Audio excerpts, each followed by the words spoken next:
Welcome to Thanksgiving History, Part 1 of 4. It's a lot of really fun facts here for you. Thanksgiving Day is a national holiday in the United States. In 1621, the Plymouth colonists and the Wampanoag Indians shared an autumn festival feast that is acknowledged today as one of the first Thanksgiving celebrations in the colonies. For more than 2 centuries, days of Thanksgiving were celebrated by individual colonies and states. It wasn't until 1863, in the middle of the Civil War, that President Abraham Lincoln proclaimed a National Thanksgiving Day to be held each November. In September of 1620, a small ship called the Mayflower left Plymouth, England, carrying 102 passengers. An assortment of religious separatists seeking a new home where they could freely practice their faith, and individuals lured by the promise of prosperity and land ownership in the New World. After a treacherous and uncomfortable crossing that lasted 66 days, wow, that's a long time, they dropped anchor near the tip of Cape Cod, far north of their intended destination at the mouth of the Hudson River.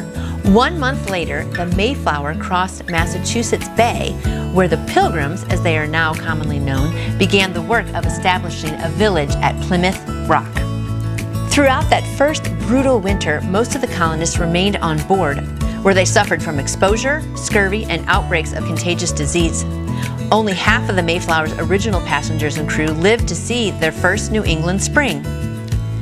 In March, the remaining settlers moved ashore, where they received an astonishing visit from a member of the Abenaki tribe, who greeted them in English.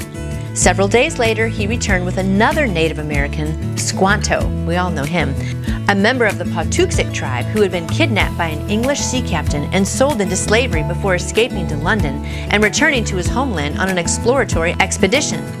Squanto taught the Pilgrims, weakened by malnutrition and illness, how to cultivate corn, extract sap from maple trees, catch fish in rivers, and avoid poisonous plants. He also helped the settlers forge an alliance from the Wampanoag, a local tribe which endured for more than 50 years and remains one of the sole examples of harmony between European colonists and Native Americans. In November of 1621, after the Pilgrims' first corn harvest proved successful, Governor William Bradford organized a celebratory feast and invited a group of the fledgling colony's Native American allies, including the Wampanoag chief, Massasoit.